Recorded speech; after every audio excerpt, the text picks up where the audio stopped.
Meebur Gascon was a male Zilkin from Great Zilk who served as a colonel and later as a brigadier general in the Grand Army of the Republic.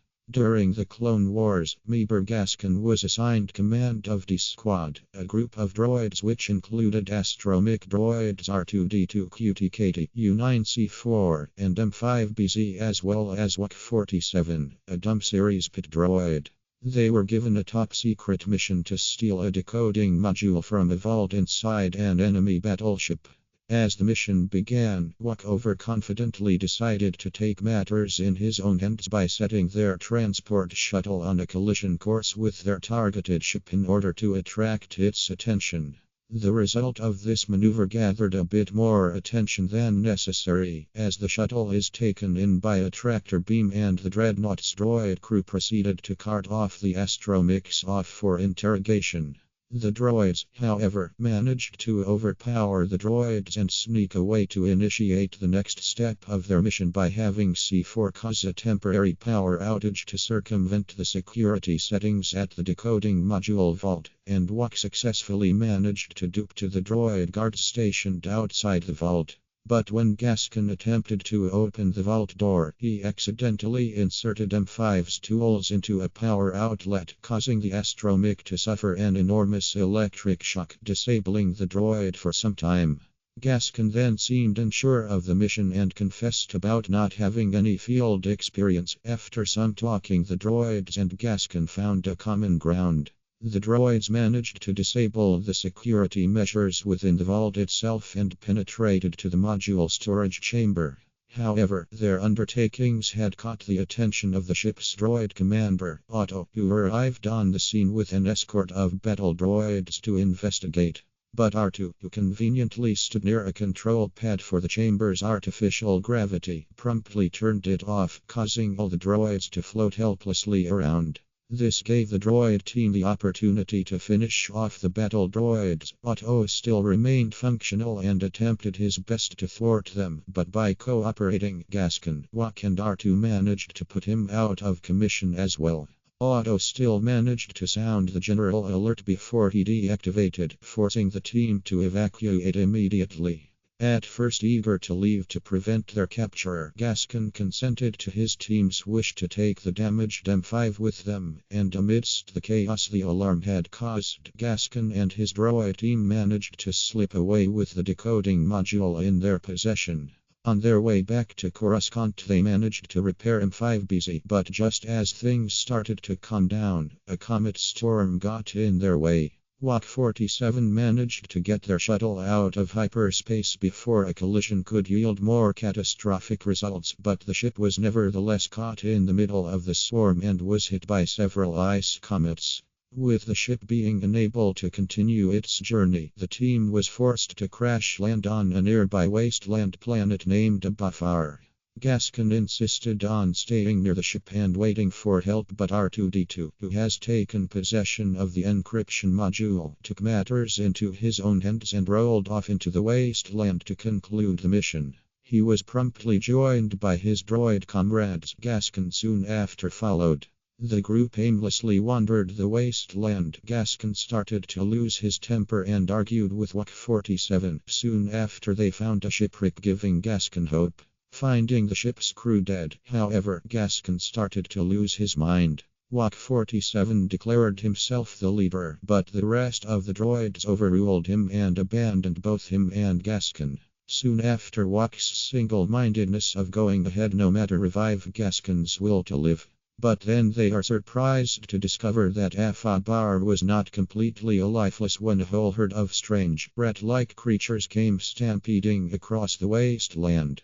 Gascon, trusting the creatures' survival instincts, made himself and Wak hitch a ride on their backs, and indeed the creatures took them to a waterhole and a nearby city sunken into the surface of the planet, where to their surprise they found the rest of the D Squad already present. With Wak having proven himself so much alike him, Gascon field promotes the delighted droid to corporal, while the astromechs were left a bit baffled at this new development. Gascon and his squad had made it to a small town called Panzora. Gascon, accompanied by WAC-47, entered a restaurant for some food while the rest of the squad did some scouting. The duo were rudely shooed out by the diner's cook, Borkis. Gascon went to the side of the diner to eat the scraps. But before he could start eating, a human dishwasher named Gregor stepped out of the diner to throw out the garbage, accidentally hitting Gascon. Apologizing for his mistake, Gregor offered to give him some food on the side. However, Gascon stared at Gregor and identified him as a clone trooper. Gregor apparently had no idea what a clone was and was forced to return to work. Gascon and Wak then ran his house with the rest of the squad, who confirmed the presence of separatist forces on Abafar. Soon after, the squad found a heavily guarded landing field with a transport shuttle. Though Gascon insisted they discreetly make their way to the shuttle, the droids point out that the separatists may be on the lookout for them after their adventure on the Dreadnought. As a head-on attack would be suicide, Gascon decided to enlist Gregor's help. The squad then located Gregor's apartment and got his attention by having R2 project a hologram of Captain Rex. They explained to him his true origins as a clone, meant to fight for the Republic. Gregor was hesitant to believe them, saying he's lucky that Borkis is paying off his rent. Gascon corrected him by saying that he's Borkis' slave. As Gregor has amnesia, Gascon had R2'd Gregor off his identification code on his wrist, revealing Gregor to be a clone commando. Gregor then agreed to assist the squad. They then go searching for his equipment, unaware that Borkis was watching them. They go to Borkis' diner, only for him to come to them, revealing that he has Gregor's gear. Gregor demanded to know why he withheld the truth from him. Borkis said he didn't care and reminded Gregor that he owes him a life debt. The clone retorts that he made him a slave. He then demanded his gear. Borkis gets the drop on Gregor, but with the help of the droids, they tied him up. As the squad was leaving, Borkis revealed that the separatists had a plan to blow up a Venator-class star destroyer in orbit of the Republic fleet with the rhydonium fuel they mined. The squad then made it to the landing zone. Gregor provided cover fire for Gascon and the droids as they made their way to the shuttle. However, the battle droids spotted the squad and opened fire on them. A stray shot hit a rhydonium canister, knocking down BZ and Gascon inside him. The colonel told Wak to leave him, an order that the pit droid quickly complied with. However, Gregor came back for him and the droid and stays behind to cover their escape. Though Gascon and R2 insists they can save him, Gregor promises he will return home. As the separatists surrounded him, Gregor shot nearby canisters, causing massive explosions. As their shuttle departed Abafar, Gascon promised that Gregor's sacrifice would not be forgotten and they would watch for his return. After escaping Abafar, the squad landed on the Renown. Though the droids were confused as to why the ship's hangar blast doors were closed and the lack of crew presence, Gascon dismissed their concerns. Upon arriving on the bridge, however, they discovered that the clone officers were merely holograms. Suddenly, the ship jumped to hyperspace and it comes to light that the ship has, in fact, been commandeered by Confederacy droids. The squad escaped the bridge and evades their pursuers in the hangar control room. The squad then took note of a device in the control room, which R2-D2 identified as a bomb trigger, as the hangar blast doors opened to reveal rows of rhydonium canisters.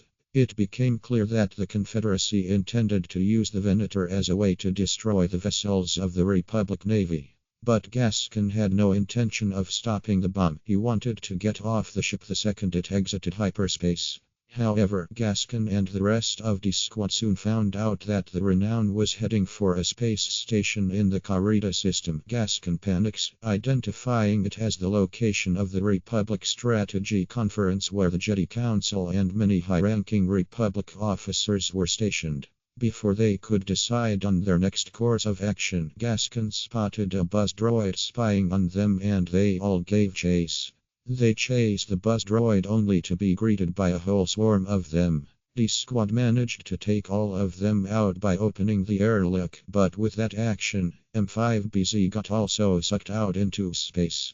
Gascon then gave a short speech, promising that they will not let BZ's sacrifice be in vain by stopping the separatists. Gascon came up with a plan for the squad to escape on the shuttle while R2 reprogrammed the trigger mechanism to detonate prematurely. But their plan was hit with complications, as a super tactical droid went to arm the detonator while battle droids pursued the squad. Gascon and U-9C4 drew their fire while R2 tussled with the super tactical droid.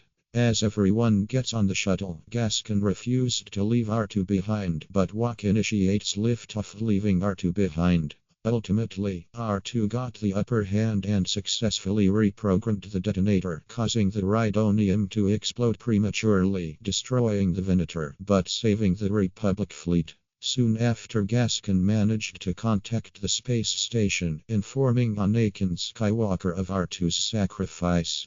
Anakin sent out salvage teams to scour the wreckage, who retrieved R2's remains and repaired him.